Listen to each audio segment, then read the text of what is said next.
कल हम आपको हेलेनिस्टिक कला पढ़ा रहे थे, जिसमें हमने एक चीज छोड़ दिया था, वो गलती से छूट गया, और वो ये था कि सिकंदर का समय हेलेनिस्टिक युग माना जाता है। लेकिन अगर भारत में यूनानी कला प्रवेश करती है किसके समय में, तो बेहतर आंसर है हमारा, भारत में यूनानी कला प्रवेश करती है सिकंदर के समय में ही, क्योंकि सिकंदर का जो समय रहा है वो बहुत ही यूनानी कला का या यूनानी में हेलेनिस्टिक का चरमोत्कर्ष रूप रहा है। उसी समय यूनान की कला पूरे यूरोप में, भारत में, या कहें कि पूरे विश्व में फैली, और भारत में भी एंट्री करती है। तो वो कब करती है? वो करती है सिकंदर महान के समय में ही। अब आज की क्लास में हम हेमूत और हेमू क्या है, ये एक मिस्री शब्द है। मिस्र में प्रयोग किया जाने वाला हेमू और हेमूत है। दोनों को समझ लेते हैं ये क्या है। पहले हम जानते हैं हेमू। हेमू क्या है और हेमूत क्या है, इन दोनों को समझ लेते हैं। सिर्फ 2 लाइनों की चीजें हैं, लेकिन इम्पोर्टेंस ही रखती हैं। ये क्लास मैंने इसीलिए बनाई थी क्योंकि जब हम अपने लिए पढ़ रहे थे तो मैंने ये देखा था, और मैंने ये किया भी था। जैसे कोई टॉपिक मिला, उस टॉपिक पे हमने काम किया, और मैंने देखा कि वो सिलेबस में भी नहीं है, और जब सिलेबस में ही नहीं है तो हम जो पढ़ते हैं वो हमें मिलता भी नहीं है सिलेबस में, लेकिन इम्पोर्टेंस ही रखता है और प्रश्न वहाँ से आ जाते हैं। तो पता चला प्रश्न भी आ गया और हमें पता ही नहीं है। इसीलिए हमने इस क्लास में ब्रह्मास्त्र स्पेशल क्लास जोड़ा, ताकि हम टॉपिक टू टॉपिक अपने स्टूडेंट से बात कर सकें।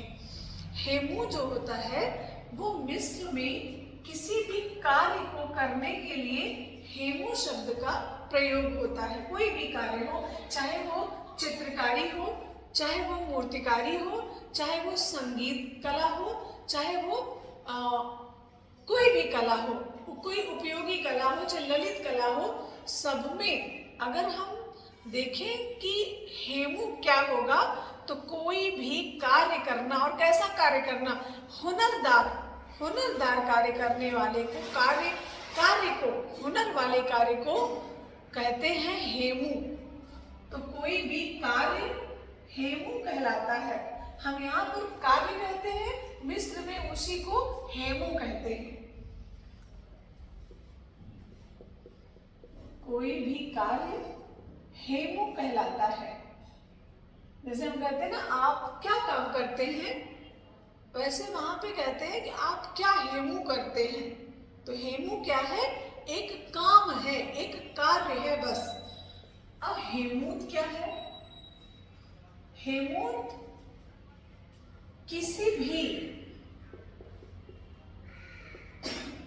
कलाकार को कहा जाता है, किसी भी कलाकार को कहा जाता है। जैसे चित्रकार को हेमूत कहेंगे, तो मिस्र में चित्रकार को क्या कहा जाता है? हेमूत। मूर्तिकार को क्या कहा जाता है? हेमूत। संगीतकार को क्या कहा जाएगा? हेमूत। शिल्पी को क्या कहा जाएगा? हेमूत। मतलब ये है कि मिस्र में कोई भी कलाकार हो, चाहे वो संगीतकार हो, मूर्तिकार हो, चित्रकार हो, ये क्या कहलाएगा? हेमूत कहलाएगा। बात समझ में आई? कार्य है हेमू और करने वाला है हेमूत। अब हम आपको बताएंगे टार्जन या तराजन का स्तंभ क्या है। टार्जन या तराजन का स्तंभ क्या है, ये कहाँ पर है, और ये टॉपिक वाइज चीजें हैं। ये सिलेबस में हमारे नहीं मिलेंगी, और ना ही हम पढ़ते समय इनको पढ़ा पाएंगे, लेकिन एक अच्छा ये ऑप्शन हमको मिल मिल जाएगा और हम सारे ऑप्शन, जैसे अभी कल की क्लास में हमने देखा कि लाल बलुआ पत्थर हम लगाए पहले कि लाल चूना पत्थर लगाए, तो इस पर भी हमने मंथन किया और मॉर्निंग में ही इस पे मैंने काफ़ी कुछ पढ़ा भी देखा भी। लेकिन अभी हम जब तक किसी भी अच्छे अपने सीनियर प्रोफेसर से बात ना कर लें जो कि पेपर्स सेट करते हैं, तब तक कुछ कहा नहीं जा सकता। अभी हम क्लियरेंस करने के बाद ही आपको बता पाएंगे, क्योंकि देखिए हम भी पढ़ने के साथ आपको पढ़ाते हैं। ऐसा नहीं है कि हमें सारी चीज़ें पता हैं, मैं बहुत नॉलेजफुल महिला हूँ, ऐसा कुछ भी नहीं है। मैं भी आज आपके ही कतार में खड़ी हूँ और अब भी खड़ी हूँ, और जब तक खड़ी रहूँगी तब तक पढ़ा पाऊँगी। जिस दिन हम बाहर हुए पढ़ाई से, उस दिन सिर्फ और सिर्फ चीज़ें पुरानी ही रह जाएंगी, नई कुछ हासिल नहीं होंगी। और जब तक हम नई चीज़ों को, अपनी चीज़ों को अपडेट नहीं करते, तब तक ये मानकर चलिए कि हम अधूरे हैं। तो हम तराजन या टार्जन,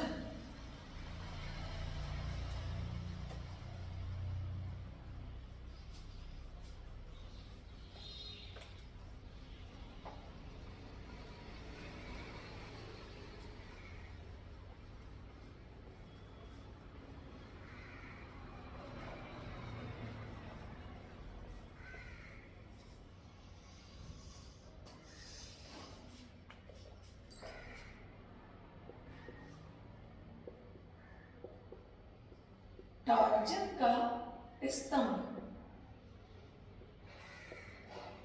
या इसी को हम कहते हैं तराजन का स्तंभ।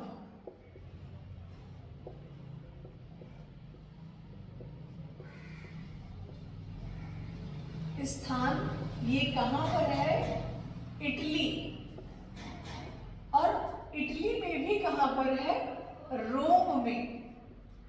इटली में भी कहाँ पर है? ये रोम में है।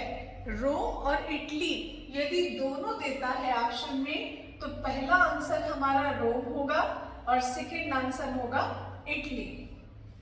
रोम और इटली दोनों यदि देता है तो पहला आंसर हमारा क्या होगा? रोम होगा, और नहीं है तो इटली होगा। यह एक विजय स्तंभ है। यह है क्या? तो इसकी प्रसिद्धि जो है विजय स्तंभ के लिए है।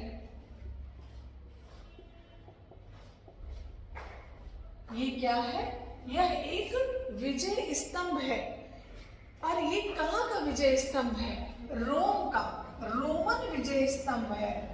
रोम कहिए चाहे रोमन कहिए, रोमन विजय स्तंभ है। यह एक रोमन विजय स्तंभ है। और इसके वास्तुकार जो हैं अपोलोडोरस हैं। इसके वास्तुकार कौन है? अपोलोडोरस।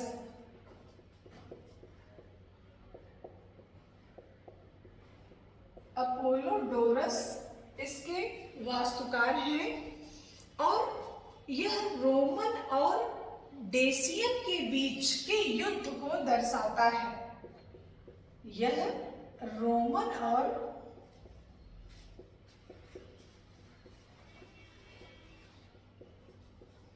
डेसियन के बीच हुए युद्ध को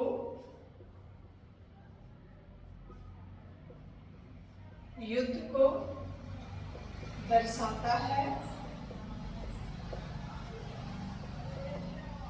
और स्तंभ के शीर्ष पर, स्तंभ के जैसे ये लंबा से स्तंभ है, स्तंभ के शीर्ष पर नोट नंबर 1 करिएगा और नोट नंबर 2 करिएगा। स्तंभ के शीर्ष पर क्या है? ये नेट वालों के लिए बेहतर प्रश्न है। स्तंभ के, ये टीजीटी में बिल्कुल नहीं, नेट के लिए हो सकता है। स्तंभ के शीर्ष पर टार्जन या तराजन की मूर्ति रखी हुई है। टार्जन एक उस समय का शासक था, रोमन शासक था। मूर्ति रखी हुई है। इतना बहुत है टीजीटी के लिए। और अगर नेट की तैयारी करते हैं स्टूडेंट, तो नेट में क्या आ सकता है? यहाँ से नेट में इस मूर्ति को या इस विजय स्तंभ को एक बार देख लेंगे तो पिक्चर उसमें आती है और उससे हम समझ पाएंगे कि ये है क्या। इसके वास्तुकार भी पूछे जा सकते हैं नेट में, और बाकी टराजन का जो स्तंभ है टीजीटी के पर्पज से क्या है प्रश्न बन सकता है। तो ये बनेगा कि कहाँ है। इटली और रोम अगर दोनों दे दिया तो थोड़ा सा कठिन हो जाएगा, बस इतना ही पूछा जा सकता है। अगर हम आगे और पढ़ना चाहें तो हम अब पढ़ेंगे एम्फोरा पॉटरी। एम्फोरा पॉटरी, इसके विषय में भी जान लेते हैं। एम्फोरा पॉटरी क्या है, कहाँ की है और ये किसकी बनी होती है। एम्फोरा पॉटरी, ये छोटे छोटे टॉपिक हमें अच्छे भी लगेंगे पढ़ने में और लेंथी नहीं है, छोटे छोटे हैं तो मजा भी आता है पढ़ने और पढ़ाने दोनों में, और एक दूसरे से कनेक्टेड नहीं है। तो जब चीजों को कनेक्ट करके नहीं पढ़ेंगे तो उससे क्या होगा, उससे हमें एक लाभ होगा, बोरिंग महसूस नहीं होगा और चीजें जल्दी लर्न भी हो जाएंगी और अच्छा भी लगेगा। ये एक नई चीज आप सभी के लिए है, मेरे लिए भी है। एम्फोरा पॉटरी, एम्फोरा पॉटरी ये क्या है? यह यूनान से संबंध रखता है। यूनान के ग्रीक या इसी को ग्रीस भी बोलते हैं। ग्रीक कहिए चाहे ग्रीस कहिए, एक ही बात है। तो यह पॉटरी जो है यह यूनान के ग्रीस या ग्रीक से संबंध रखती है। अब ये है क्या? यह एक बर्तन है, पात्र है। यह एक बर्तन है या इसी को क्या बोलेंगे, पात्र है।